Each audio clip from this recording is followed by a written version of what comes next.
Hi అండి. అందరికీ నమస్కారం. Welcome to my channel. ఈ వీడియోలో ఏపీ ప్రభుత్వ ఉద్యోగులకు మరియు పెన్షనర్లకు భారీ శుభవార్త. ఐఆర్ లేకుండానే ఫిట్‌మెంట్ ఫ్యాక్టర్ భారీగా పెంపు. పూర్తి సమాచారాన్ని వీడియోలో తెలుసుకుందాము. వీడియోని ఎక్కడే కానీ స్కిప్ చేయకుండా ఎండ్ వరకు చూసేయండి. అప్పుడే ఇన్ఫర్మేషన్ పూర్తిగా అర్థమవుతుంది. వీడియో చూస్తున్న ప్రతి ఒక్కరు వీడియోకి లైక్ చేయండి ఫ్రెండ్స్. ఈ వీడియోని తోటి ఉద్యోగ పెన్షన్ మిత్రులతో అయితే షేర్ చేయండి. కొత్తగా మన ఛానల్ చూస్తున్నవారు ఇంకా ఎవరైనా సబ్స్క్రైబ్ చేసుకున్నట్లయితే వెంటనే మన ఛానల్‌ని సబ్స్క్రైబ్ చేసుకోండి. సో, దీని ద్వారా నేను చేసే లేటెస్ట్ వీడియోస్ అన్నీ మీ వరకు రీచ్ అవుతాయి. ఇక ఆలస్యం చేయకుండా వివరాల్లోకి అయితే వెళ్ళిపోదాము. ఫ్రెండ్స్ ఇక విషయానికొచ్చినట్లయితే ఆంధ్రప్రదేశ్‌లో లక్షలాది మంది ప్రభుత్వ ఉద్యోగులు, ఉపాధ్యాయులు మరియు పెన్షనర్లు ఎంతో ఆత్రంగా ఎదురుచూస్తున్నటువంటి కీలక అంశం అయినటువంటి 12వ వేతన సవరణ సంఘం పీఆర్సీ రాష్ట్రంలో నూతనంగా కొలువుదీరిన తెలుగుదేశం పార్టీ, బీజేపీ కూటమి ప్రభుత్వం ఈ విషయంలో ఎలాంటి నిర్ణయం తీసుకుంటుందా అనేది సర్వత్రా ఉత్కంఠత రేపుతోంది. పీఆర్సీ ప్రాముఖ్యత, ఎందుకు ఈ నిరీక్షణ? సాధారణంగా రాష్ట్ర ప్రభుత్వాలు ప్రతి 5 సంవత్సరాలకోసారి, కేంద్ర ప్రభుత్వం 10 సంవత్సరాలకోసారి పీఆర్సీని అమలు చేస్తాయి. పెరుగుతున్న ధరలు, జీవన వ్యయం, ద్రవ్యోల్బణం వంటి అంశాలను పరిగణలోకి తీసుకొని ప్రభుత్వం ఉద్యోగులు మరియు పెన్షనర్లకు కొత్త పీఆర్సీని ప్రకటిస్తుంది. దీని ద్వారా వారి జీతాలు మరియు పెన్షన్లు గణనీయంగా పెరిగే అవకాశం ఉంటుంది. ఇది వారి ఆర్థిక భద్రతకు ఎంతో కీలకం. పీఆర్సీ కేవలం ఆర్థిక భద్రత ప్రయోజనాలకే పరిమితం కాదు. పని పరిమితులు, అలవెన్సులు, ప్రమోషన్లు, విధి విధానాలు, పదవీ విరమణ ప్రయోజనాలు వంటి అనేక ఆర్థికేతర అంశాలపై కూడా పీఆర్సీ సిఫార్సులు ప్రభావం చూపుతాయి. ఉదాహరణకు గతంలో 10వ పీఆర్సీ ద్వారా 70 సంవత్సరాలు నిండిన పెన్షనర్లకు అదనపు క్వాంటమ్ ఆఫ్ పెన్షన్ 10% సాధించుకోగలిగారు. ఇలాంటి కీలక నిర్ణయాలు తీసుకోవడానికి పీఆర్సీ నివేదిక ఒక ఆధారంగా ఉపయోగపడుతుంది. 12వ పీఆర్సీ అమలులో జాప్యము, ఉద్యోగుల నష్టము. వాస్తవానికి 12వ పీఆర్సీ జూలై 2023 నుంచే అమలు కావాల్సి ఉండగా ఇప్పటివరకు దీనిపై గత ప్రభుత్వం ఎలాంటి స్పష్టమైన చర్యలు తీసుకోలేదు. ఈ అంతులేని జాప్యం కారణంగా ఉద్యోగులు, పెన్షనర్లు తీవ్ర ఆర్థిక నష్టాన్ని చవిచూస్తున్నారు. పెరిగిన ధరలతో వారి దైనందిన జీవితం కష్టతరంగా మారింది. కొత్త పీఆర్సీ ద్వారా అందాల్సిన అదనపు వేతన ప్రయోజనాలు అందకపోవడంతో వారి కొనుగోలు శక్తి తగ్గి ఆర్థిక ఇబ్బందులు ఎదుర్కొంటున్నారు. మధ్యంతర భృతి ఐఆర్ ఆవశ్యకత.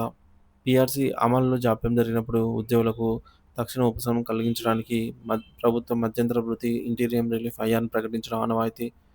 ఈ ఐఆర్ పీఆర్సీ ద్వారా జరిగే నష్టాన్ని కొంతమేరకైనా భర్తీ చేస్తుంది.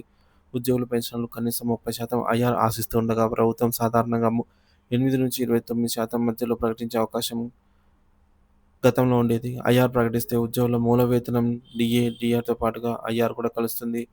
ఇది వారికి కొంత ఊరటనిస్తుంది. 11వ పీఆర్సీ అనుభవాలు, పెన్షనర్ల ఆందోళన. 11వ పీఆర్సీలో అదనపు క్వాంటమ్ ఆఫ్ పెన్షనర్ల వయసు పెరిగే కొద్దీ పెన్షన్‌లో అదనపు పెరుగుదల విషయంలో కొన్ని కోతలు విధించారని, దానిని 12వ పీఆర్సీలో పునరుద్ధరించాలని విశ్రాంత ఉద్యోగులు బలంగా కోరుతున్నారు. 12వ పీఆర్సీ కమిషన్ ఏర్పాటులో గందరగోళం.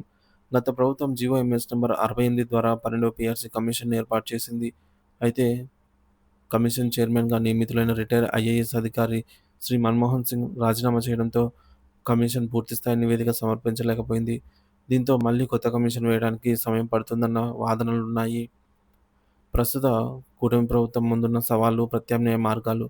నూతనంగా ఏర్పడిన కూటమి ప్రభుత్వం ముందు 12వ పీఆర్సీ అమలు ఒక పెద్ద సవాలుగా నిలిచింది. అయితే ప్రభుత్వం ఈ విషయంలో సానుకూలంగా స్పందిస్తుందని ఉద్యోగ వర్గాలు ఆశిస్తున్నాయి. కొన్ని ప్రత్యామ్నాయ మార్గాలపై కూడా చర్చ జరుగుతోంది. పీఆర్సీ కమిషన్ లేకుండా ఫిట్‌మెంట్ ద్వారా అమలు. కేబినెట్ ఉపసంఘం, ఉన్నత అధికారుల కమిటీ. పీఆర్సీ కమిషన్ ఏర్పాటు లేకుండా కేబినెట్ ఉపసంఘం లేదా ఉన్నతాధికారుల కమిటీ ద్వారా ఉద్యోగ సంఘాలతో చర్చించి ఆమోదయోగ్యమైన ఫిట్‌మెంట్ శాతాన్ని నిర్ణయించి దాని ఆధారంగా పీఆర్సీని అమలు చేయవచ్చు. గతంలో కొన్ని రాష్ట్రాలు కమిషన్ నివేదిక లేకుండానే ఫిట్‌మెంట్ ప్రకటించి వేతన సవరణలు అమలు చేశాయి. ఉద్యోగ సంఘాలతో చర్చలు. ఫిట్‌మెంట్ శాతం, ఇతర అలవెన్స్‌లు, ప్రయోజనాలపై ఉద్యోగ సంఘాలతో విస్తృతంగా చర్చించి వారి ఒప్పందం మేరకు ప్రభుత్వం నిర్ణయం తీసుకునే అవకాశం ఉంది. ఉద్యోగులు కనీసం 50% ఫిట్‌మెంట్ ఆశిస్తున్నట్టు సమాచారము. కొత్త పీఆర్సీ కమిషన్ ఏర్పాటు. ప్రభుత్వం పూర్తిస్థాయిలో అధ్యయనం చేసి సమగ్ర సిఫార్సులు చేయడానికి ఒక కొత్త పీఆర్సీ కమిషన్‌ను నియమించే అవకాశం కూడా ఉంది.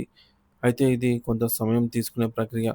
మూడోది తక్షణమే మధ్యంతర భృతి ఐఆర్ ప్రకటన.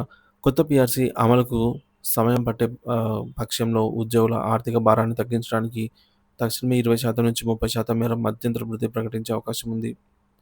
గత అనుభవాలు, ఆశలు. 2019లో 11వ పీఆర్సీ పూర్తిగా అమలు కాకముందే ప్రభుత్వం కొన్ని ప్రయోజనాలను ముందుగానే ప్రకటించింది. 2015లో 10వ పీఆర్సీ ప్రకటనకు ముందు కూడా ఫిట్‌మెంట్ ప్రాతిపదికన పీఆర్సీని అమలు చేశారు. ప్రభుత్వ వైఖరి, ఉద్యోగ సంఘాల ఒత్తిడి.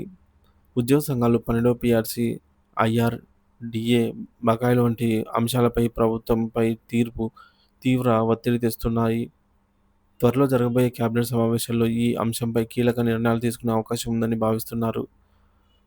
ఉద్యోగుల అభిప్రాయం ప్రకారం పూర్తిస్థాయి పీఆర్సీ కమిషన్ ఏర్పాటు చేసి అన్ని అంశాలను సమగ్రంగా పరిశీలించి నిర్ణయాలు తీసుకోవాలన్నది వారి ప్రధాన కోరిక. అయినప్పటికీ తక్షణ ఉపశమనం కోసం ప్రభుత్వం పీఆర్సీ కమిషన్ లేకుండానే ఫిట్‌మెంట్ ప్రకటన చేసిన ఉద్యోగులు స్వాగతించే అవకాశము ఉంది. పీఆర్సీ అమలైతే ఉద్యోగుల మూల వేతనం కనీసం 30% నుంచి 50% వరకు పెరుగుదల ఉంటుంది. అలాగే హెచ్ఆర్ఏ, హౌస్ రెంటల్ అలవెన్స్, ఇంటి అద్దె భత్యం కూడా పెరిగే అవకాశం ఉంటుందని అంచనా వేస్తున్నారు. ఆంధ్రప్రదేశ్ ప్రభుత్వం 12వ పీఆర్సీ విషయంలో మరి ఎలాంటి నిర్ణయం తీసుకుంటుందనేది వేచి చూడాలి. ఉద్యోగ సంఘాలు పెన్షనర్ల న్యాయమైన డిమాండ్లను పరిగణలోకి తీసుకొని వారికి ఆర్థికంగా, మానసికంగా భరోసా కల్పించేలా ప్రభుత్వం చర్యలు తీసుకుంటుందని ఆశిద్దాము. ఈ అంశంపై ప్రభుత్వం నుంచి అధికారిక ప్రకటన వెలువడిన వెంటనే పూర్తి వివరాలతో మన ఛానల్ ద్వారా అందిస్తాను. సో, ఉద్యోగులు, ఉపాధ్యాయులు, పెన్షనర్లు తమ డిమాండ్ల సాధన కోసం ఐక్యంగా సమీక్షించే సూచనలు కూడా కనిపిస్తూ ఉన్నాయి. సో, మొత్తం మీద 2 సంవత్సరాలు గడిచిపోయినప్పటికీ పీఆర్సీ ఆలస్యం అయినప్పటికీ కొత్త పీఆర్సీని వెంటనే అమలు చేయాలి. నివేదిక ఏమీ లేకుండా అమలు చేయాలని అయితే ఉద్యోగ పెన్షనర్లు కోరుతున్నారు. దీంతో పీఆర్సీ అమలు కాకపోవడం వల్ల జరిగే నష్టాన్ని భరించలేమని, ఆర్థికంగా తీవ్ర నష్టపోతున్నారని ఉద్యోగ పెన్షనర్లు గత సంవత్సరం కాలంగా అయితే ప్రభుత్వాన్ని కోరుతూనే ఉన్నారు. కూటమి ప్రభుత్వం అధికారంలోకి వచ్చి కొత్తగా ఆశలు రేకెత్తించింది. కూటమి ప్రభుత్వం ఖచ్చితంగా ఉద్యోగులకు సంబంధించి 12వ పీఆర్సీని ఏర్పాటు చేస్తుంది అని ఈ మేరకు మేనిఫెస్టోలో కూడా ప్రకటించారు. దీంతో పాటుగా కూటమి ప్రభుత్వం ఐఆర్ ప్రకటిస్తుంది. డీఏలు, పీఆర్సీ ఎరియర్స్, అలాగే రిటైర్మెంట్ బెనిఫిట్స్ ఇవన్నీ కూడా చెల్లింపులు చేస్తామని చెప్పి హామీ కూడా ఇవ్వడం జరిగింది. ఈ మేరకు ఉద్యోగ పెన్షనర్లు కూటమి ప్రభుత్వాన్ని భారీ మెజారిటీతో గెలిపించడము ఇవన్నీ మనకు తెలిసిందే. కాబట్టి తక్షణమే ఉద్యోగ పెన్షన్‌కి సంబంధించినటువంటి ఏవైతే పెండింగ్ ఫైల్స్ ఉన్నాయో సీఎం గారి టేబుల్ పైన వాటిని ఒకసారి ఆయన ఆదేశించారు. ఆదేశాలతో ఈ యొక్క హామీలన్నీ కూడా కార్యరూపం దాల్చాలి అనైతే ఆశిద్దాం. దీనిపై ఎటువంటి అప్డేట్ వచ్చినా సరే అందరికంటే ముందుగా మన ఛానల్‌లో అప్డేట్ చేస్తాను. ఇంకా ఎవరైనా మన ఛానల్ సబ్స్క్రైబ్ చేసుకోకుంటే వెంటనే సబ్స్క్రైబ్ చేసుకోండి. Thank you for watching this video.